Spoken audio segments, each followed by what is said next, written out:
What's going on? We got a Friday edition of TORC Talk. Today, we're talking with Annie Dube. She just ran the Las Vegas Sprint and Super. She ran both and finished third place in both of them, but she was winning both of them at a certain time of the race. So we go through all the race and some of the different things that popped up during it. We talk about the course itself, how to run through sand, the new Olympus, which is like sort of new. It's newish.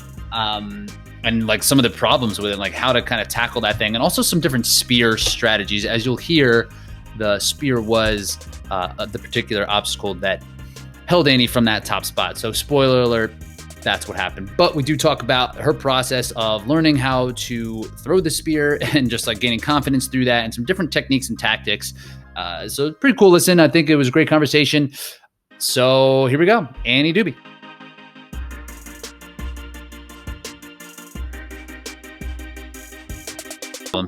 The only obstacle that I really struggled on was Olympus. Like I almost actually beat on Olympus. You really? Yeah, it took me forever. Like I just felt super awkward. My knees, like I regretted instantly, like putting my knees into it, because halfway through, because the obstacle was dry and I chose a lane that I knew was in the sun, just like in case, because we had gone through the water by that point, but that black top, like in the sun, just like felt like the worst rope burn. Like I don't know, just like a horrible feeling to be like dragging your skin across that like plastic black top. And I just like my grip also just felt like I don't know, I felt really rusty on it. Like I should have used the chains. I kept like matching on the holes. And you did? Yeah, I was like, because they changed the way the holes are, and I don't think I realized that. And so like the bottom holes are way lower now. So if you match on them, you're almost like hanging on for dear life like this. And it's like, it doesn't feel good. It doesn't feel good. And that was, I mean, when we were talking about the race before, because you hit, what do you get? You do Bender or something. Oh, Olympus is before that obstacle gauntlet kind of thing. So that was almost like the first like hard obstacle, huh? Yeah.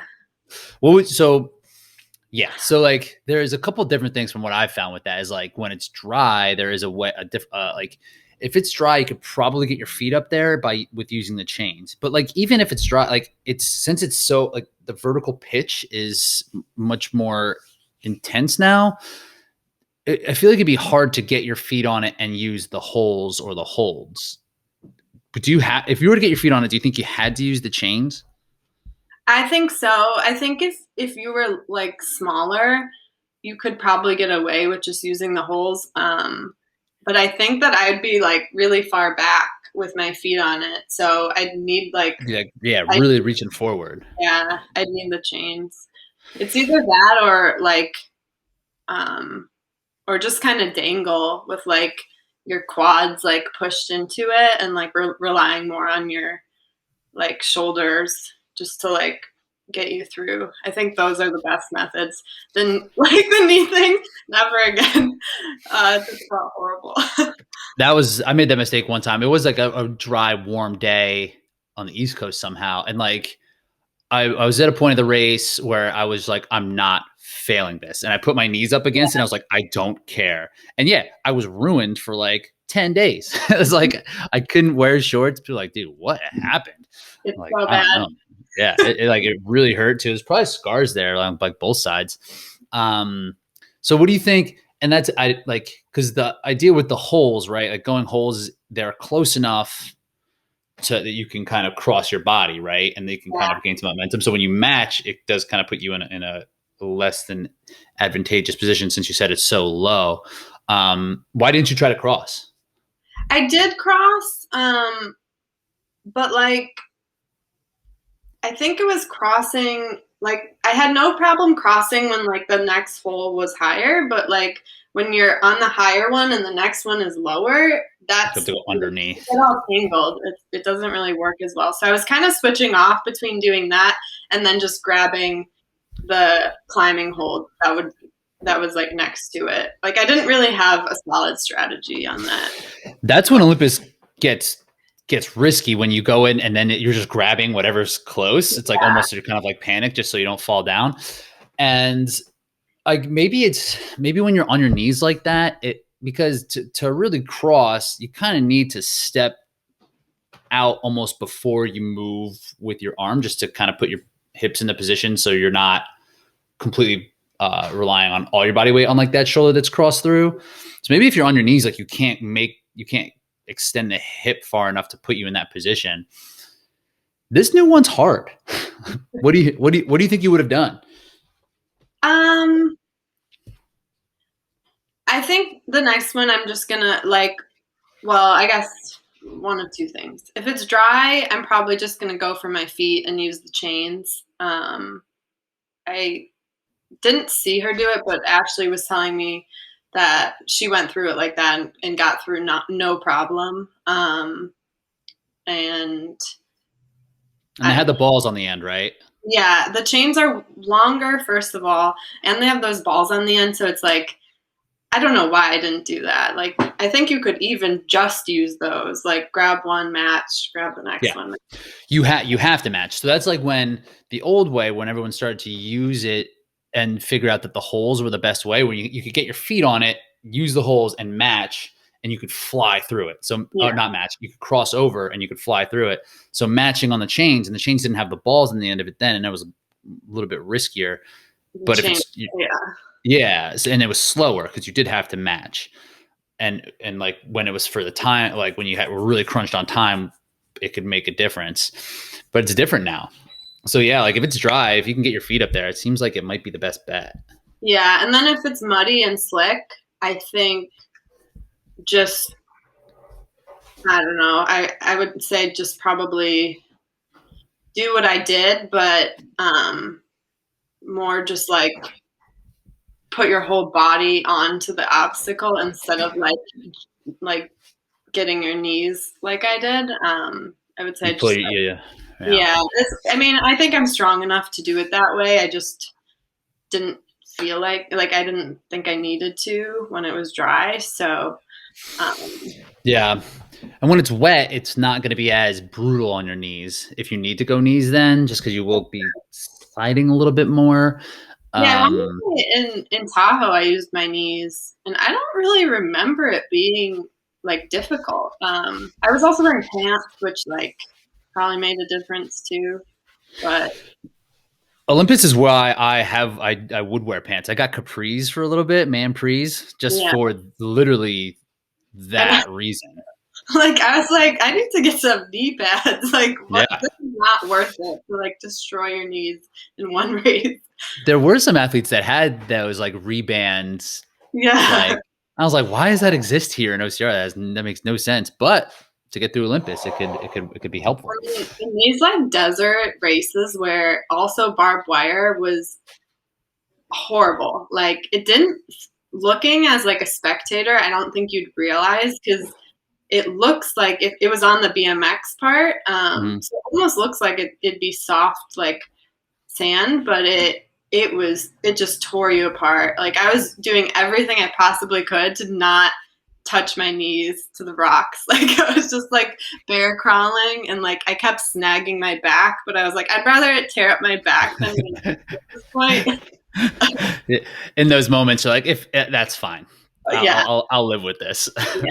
So the Olympus thing, it's something to consider. It's just like knowing what it's going to be like, because, and that's the thing, like if you think it's going to be, if you try to go feet in chains and your feet slip, you probably won't be able to hold on. You'll probably be on the ground, right? Yeah. Like, do you think you could pull yourself in and like pull your knees up to recover on that? Or like pull your knees to your chest if your feet slip? Or do you think it'll just slip right to the ground? Since the chains are longer now, you said too? I think so. They looked longer to me. Yeah, I don't know. Like, I wish maybe there's a way I can like get on and practice in like on one of the wet courses, but like not really. It'd be hard to say. I'm not sure. It's almost like you're going to have to know what you're going to need to do based on the conditions before it happens. Like, because if you get up, and maybe there is a way to kind of go knees or how you're saying, like, what do you want to call it? Body against, like thighs against it. Yeah. And then be able to have a plan to do like the holds, the holes as opposed to just going holes, if that's going to be a problem now. Mm-hmm. They made it harder. I wonder if they meant to make it harder or if they just like it just showed up they like made an order and then it showed up like this. I think they just did that as a way to like preserve the obstacle longer. Like it was like a cheaper solution, and it just in turn made it a lot harder. I agree. There's no way they planned on it being harder. It just happened to be harder.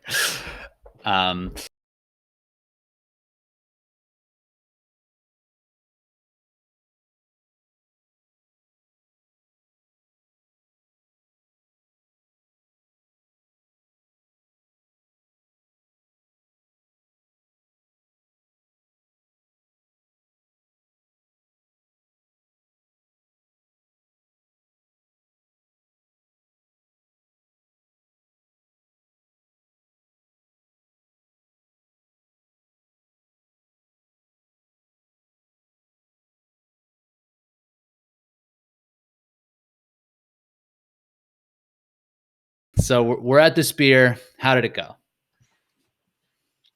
So yeah, Saturday. First, like I have a lot of regrets about like my entire approach that day. First, like I had picked out a spear that like I obviously hadn't had any practice with it. I just right before the race looked through and was like, okay, this one looks straight, and I don't know, whatever. So I had one picked out, and I start pulling the rope in, and for some reason, I don't know what it was, but for some reason I just had a bad feeling, and I last minute changed to the one to the right of it. And after you were already pulling it in? Yes. Okay. So I don't know what it was. Like, I think maybe it just psyched me out that I like clearly someone had missed that spear, and like it was, I don't know. There was just something about it. I do that. If I roll up, I will pick one that has one stuck into it. Yeah. Because I'm like, well, this one, it's possible to hit this one. Someone had done it, so I'll take this one too. Doesn't mean anything, but yeah. I'll also say, like, so that morning when I went over to spear throw, like every single foam was like probably the most like chewed up I've ever seen them. I was like, and it freaked me out because I was like, oh man, like these look like so old, and like I don't know, it just seemed like you could never get like a spear to stick in this like cheesed whole foam. But so I think I was just like, I didn't feel confident about it whatsoever. And then yeah, so last minute I switched to the one next to me, and just I think it just threw me off. Like I just lost focus and like lost confidence, and then I stepped on the freaking rope. So what happened was like I pulled it in. I always make sure to like put the rope over the fence. And then I guess what happened was like as I took the step forward with my left foot, I was like a little bit under the fence, and then like just snagged a little bit of the rope. So yeah. Yeah, I've done that too. I've done that exact same thing, and it's like it's going perfect, then it just like catches. Yeah. Like, oh no! And like when I did it the one time, I was like, wait, I should probably get to do this again though, because like that I would have hit that. But just drops. So like I was just in shock. I was like, oh my god, what just happened? Like, and you said it looked good though, right? The first day my throw actually, I think it was dead on. It was going in. Yeah. And two, I mean, pulling the rope in and then switching, like there was definitely something happening where in your confidence where you're like trying to mitigate whatever like uncertainty you felt about throwing it. So that's why I switched it. But at the same time, it was right at the finish line. Yeah. Right. It was like the whole race was this. Yeah, and I kept, like after barbed wire, I kept looking back just to see like, okay, how much time do I have? Like I don't want to miss the spear because like I'm not the fastest at burpees, and like even if I have like a minute and a half lead, like that's like really pushing it to get burpees done. So I look back, I don't see anyone like at least from like the second descent through like through slip ball. Like I didn't see anyone. Ashley must have been like I must have just not have seen her, but she must have been like starting or finishing barbed wire at that point, but I couldn't see her. So I was like, oh, I have a lot of time. Like, let me just like get this right, like not Yeah. make a mistake. And then it just backfired. It's almost like you should have just been like, all right, I'm just gonna get it and throw it, not think about it at all.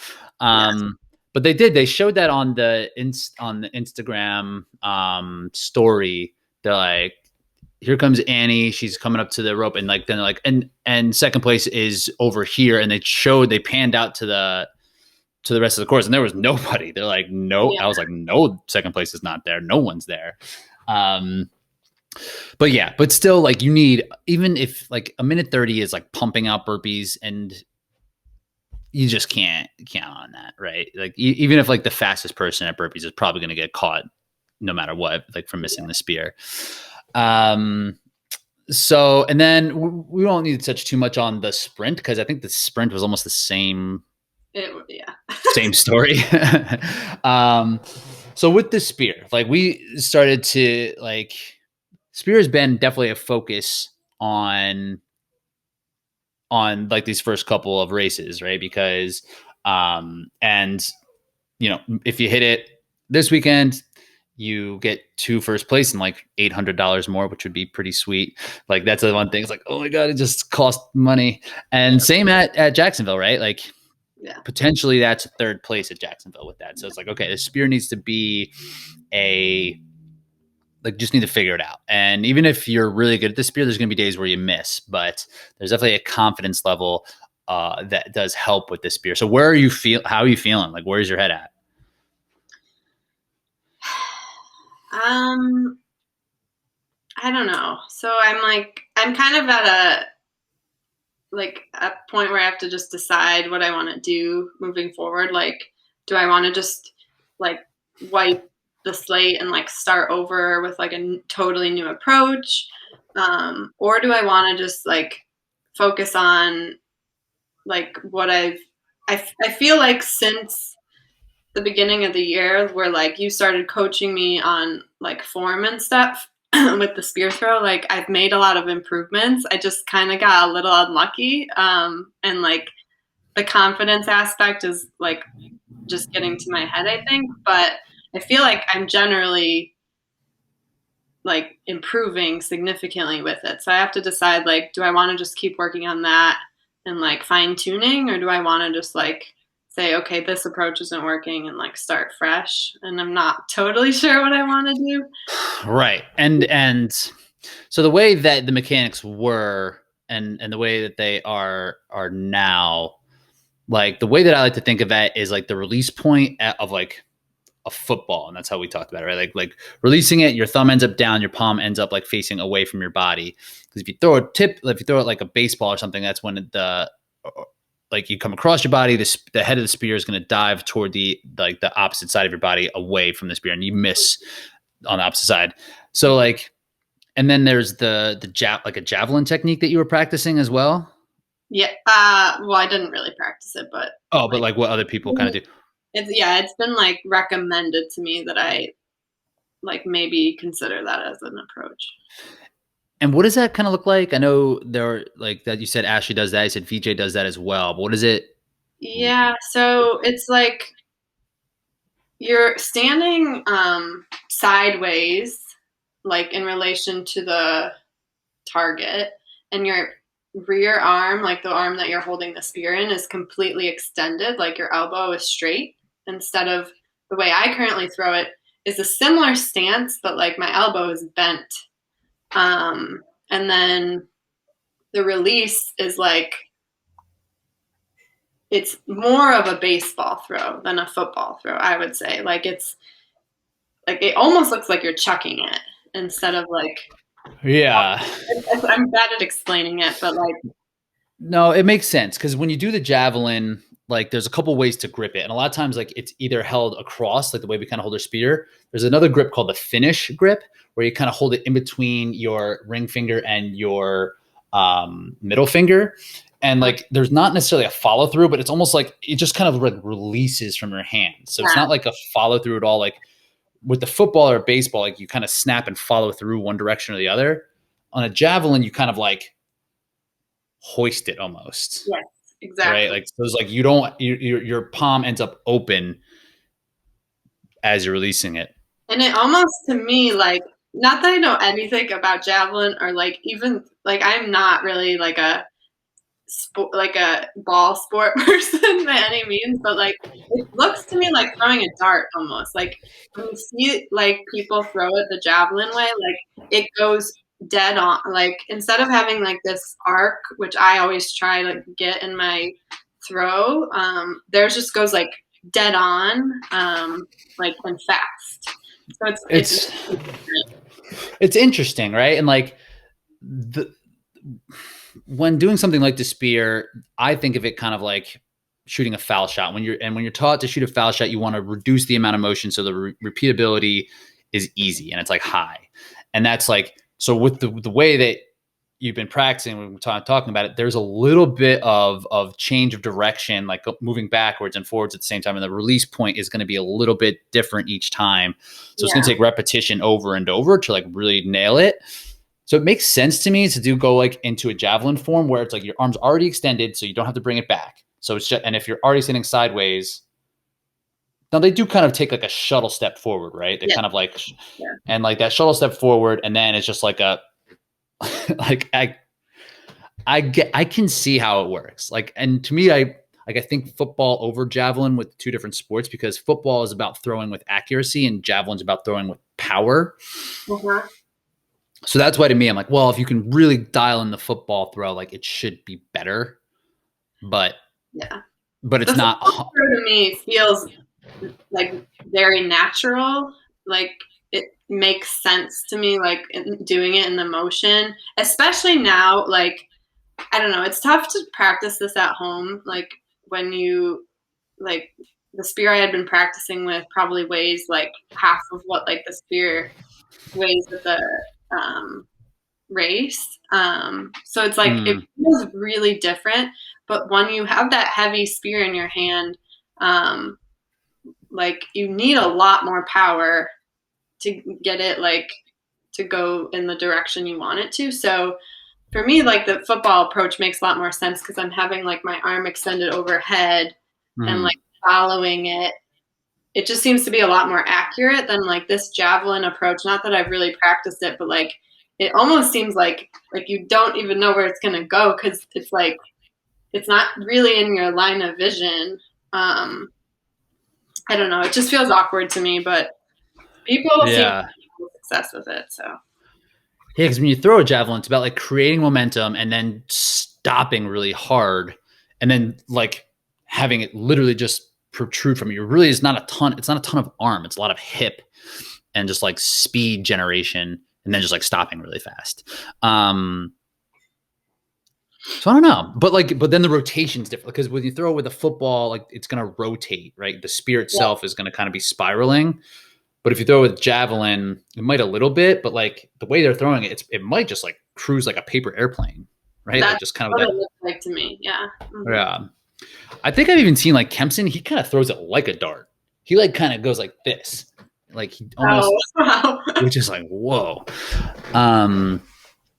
So there's some work. I wouldn't rule it out. I think it would be interesting to see just as like, but whatever we could like, and you just changed the one way. So it'd be like about picking between the two, right? Just so it's not when you get there, like trying to make the call, you know, like there needs to be like one way. But it'd be worth a shot, I think. Yeah. You know, is a grit stick heavier? It's probably a little heavier than what I'd been using. and it actually like is a spear as opposed to just like the like shovel hand. Handle. Yeah. It's definitely lighter. It's way lighter than like the Spartan spears. Yeah. Those are heavy, and I think that they've made them heavier. Like maybe it's just been so long that I don't remember, but it felt pretty heavy to me.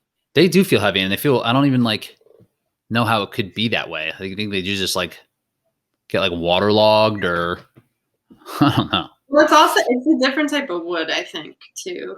Oh, is it? Yeah, someone was telling me these grit sticks are pine, and then the Spartan ones are something else. I don't know. Oh, well, shout out to Grit Sticks. Shout out to Grit Sticks for the hookup. Well, cool. So, I mean, like, definitely a bummer to have it played out that way. And I wish the race would have, if it started with a spear, if it was like the first obstacle, you probably could have still won. Yeah, I always have something left in me. So, like, if I had the time to just like catch up, I probably could have, but like, you can't, like, when it's right there in the finish. I know. And that's what we were saying when we were going over it. We're like, to me, I just really liked the way the course was laid out. I thought it was so cool. And then it's just like the spear 50 meters from the finish. You're just like, come on, put that somewhere else. And so you took away 2 third places. Your fitness is obviously there. So like you went out, took the race out both days, and without necessarily even pressing the issue, just kind of naturally got into it. So overall, I mean, it's a win, and you came out, you're not worse for wear on your calf, which is great. Yeah, totally. And we should mention that Lacey Burgess, also on TORC, she was in, like you said, she was trading back and forth with Ashley Heller. I think on like after the bucket, was this where she kind of had a misstep?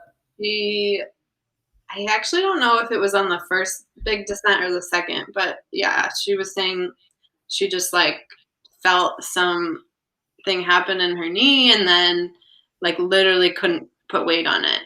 Yeah.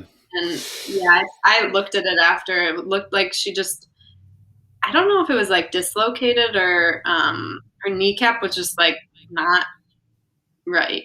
It was like not stable. Yeah, that's kind of what she's saying now. Like, we haven't heard much about like where she is. She's still waiting to get some imaging done. Seems like range of motion is getting better, but we're hoping it's just something like a slight hyperextension. It just got real swollen. Hopefully nothing structural, because she was in a good spot. It was the first race of the year. She was right in podium contention. So we would think that she would have finished either second or third with how the race kind of played out. So just a bummer. So thinking about her, hopefully that'll come around. We're still waiting to see how that plays out. And I heard you guys had some bonding in the medical tent. I was like, well, that's less than ideal, but yeah, you watched me scream like a little baby when I was getting sprayed with that friggin' like alcohol, whatever, on my knees. Oh my God. That's like the least fun thing ever. Worse. The worst. They're like digging the like rocks out of your open wound. It's like, yeah, just another race. And so Big Bear was next. And that was another reason why when coming to Sunday, you're like, I kind of want to race. Big Bear had just gotten canceled, so there's not really too much on deck. What do you have next? Well, definitely Utah, but like I don't know. From what I hear, Montana is definitely happening. I don't know if I want to do that one or not, or if I want to just like put all my efforts into Utah, like from here. Like, not that it's that. I mean, I guess it's like a few months, but yeah, I'm not sure. Like Montana's pretty soon, and yeah. It's still early in the year, and I don't know, like I want my main focus is like the championship races, so I don't want to like overdo it early on. I also at some point really want to do a Savage race, so like been looking at that schedule and seeing like where I could fit one in. What do you think? Like there's an Illinois, right? Could you like couple it with a trip to Michigan somehow, or like doesn't really seem like there's anything there? There's also a Boston one. There's PA. PA, yeah. I know Houston would probably be the easiest, but that's this weekend or next weekend. I'm not sure. And I'm like trying to just like let my leg fully heal before racing again. But yeah, I'm not sure yet, but like just have my eye on that. No spear in Savage. Yes. That is the biggest draw. And also like fun obstacles. Like I had such FOMO looking at like some of these videos from this past weekend. It looked so fun. Like the mud and the like crazy rig. Mm-hmm. I don't even know if I could get through some of those obstacles, but it'd be fun to try. I guess that rig, it was like halfway through this past one, and it just completely bottlenecked all the women except Nicole. Nicole got through it, and even like Alex Walker took her like forever, and like it just happened. Like 10 women were there just fighting out to get who was going to get through this to get to the podium. That like was the whole race, which is kind of cool. I mean, there's definitely some appeal there. I think you would do really well. Are you thinking about? I forget. Are you thinking about the OCR World Championships first Tahoe?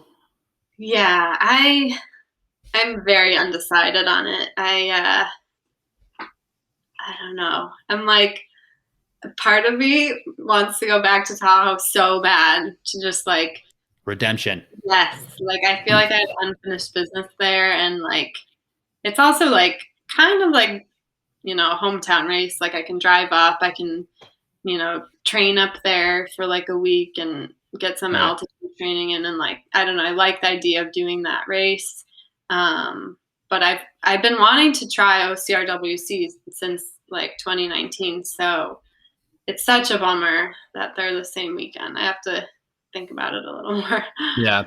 Logistically and like lifestyle wise, it would be definitely easier for Tahoe for you. Like getting to Vermont will be a whole thing. Yeah. I've also just looked into like the travel and stuff, and that would be, I think, actually like probably the most expensive traveling for a race, like even including Abu Dhabi.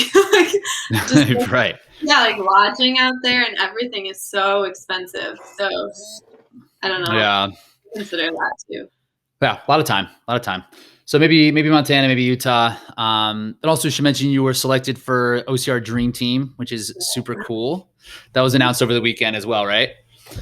Yeah, it was. So I found out, I think like Wednesday night or Thursday, and then they announced it, Friday. So it was like a lot going on.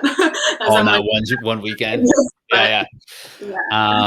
Well, cool. I mean, that seems like an awesome opportunity. It's going to be really cool. I mean, it's real select few group of people, so it's going to be a really cool opportunity. So if you haven't heard of that, look that up, give that a follow, so you can see the progress. Cool. All right. Well, that'll kind of wrap us up. And thanks for joining me today. Thanks for running through everything. And yeah, we'll talk to you soon. Thank you.